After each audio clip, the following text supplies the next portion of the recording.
చాలా మందిలో ఎవరైతే హస్తప్రయోగం అంటే మాస్టర్బేషన్ పార్న్ వీడియోస్ చూసి ఎక్కువ మాస్టర్బేషన్ చేసుకునే అలవాటు ఉంటుందో అటువంటి వాళ్ళలో కూడా ఈ శీఘ్రస్ఖలనం లాంటి సెక్షువల్ ప్రాబ్లమ్స్ రావడానికి చాలా ఎక్కువ అవకాశం ఉంటుంది.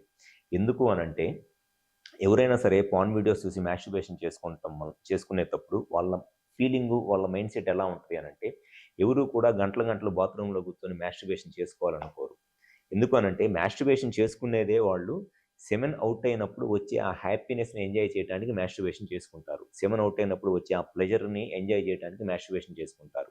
సో, మాస్టర్బేషన్‌లో వాళ్ళకన్నిటికన్నా నచ్చే పార్ట్ ఏంటి అనంటే లాస్ట్‌లో సెమెన్ అవుట్ అయినప్పుడు వచ్చే ఆ ప్లెజర్ ఎంజాయ్ చేయడం కోసం మాస్టర్బేషన్ చేసుకుంటారు కాబట్టి, పార్న్ వీడియోస్ చూసి సెమెన్ ఫాస్ట్‌గా రావాలి అని చెప్పేసని ఫాస్ట్‌గా మాస్టర్బేషన్ చేసుకుంటా ఉంటారు.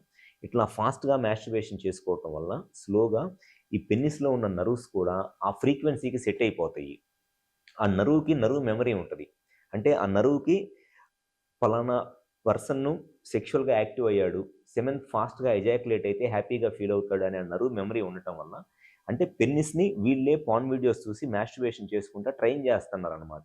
సెమెన్ ఫాస్ట్‌గా ఎజాక్యులేట్ అయిపోవటానికి. ఇది గూడా ఒక రీజను. సో, ఈ ప్రీమెచ్యూర్ ఎజాక్యులేషన్‌కి సాధారణంగా ఈ 4 కారణాలే ఉంటాయి. ఒకటి హార్మోన్స్‌లో ప్రాబ్లము. సెకండ్ వచ్చేసి సెక్షువల్‌గా ఏదైనా ఇన్ఫెక్షన్స్ ఉండటం వల్ల. థర్డ్ వచ్చేసి పెన్నిస్ పైన ఉండే ఫోర్ స్కిన్ అంటే ఈ ఫైమోసిస్ అంటారు. పైన ఉండే ఫోర్ స్కిన్ టైట్‌గా ఉండి ఫ్రీగా వెనక్కి వెళ్ళకపోవటము. అండ్ ఫోర్త్ అండ్ ఎక్కువ మందిలో ఉండే ప్రాబ్లమ్ ఏంటి అనంటే మాస్టర్బేషన్. పార్న్ వీడియోస్ చూసి హస్తప్రయోగం చేసుకోవటం వల్ల డైలీ 2, 3 సార్లు మాస్టర్బేషన్ చేసుకోవటము, లేకపోతే కనీసం రోజుకి ఒక్కసారన్నా పార్న్ వీడియోస్ చూసి మాస్టర్బేషన్ చేసుకోవటము. అటువంటి వాళ్ళలో కూడా కామన్‌గా ఈ ప్రీమెచ్యూర్ ఎజాక్యులేషన్ అండ్ సెక్షువల్ సమస్యలనేది ఎదుర్కొంటారు.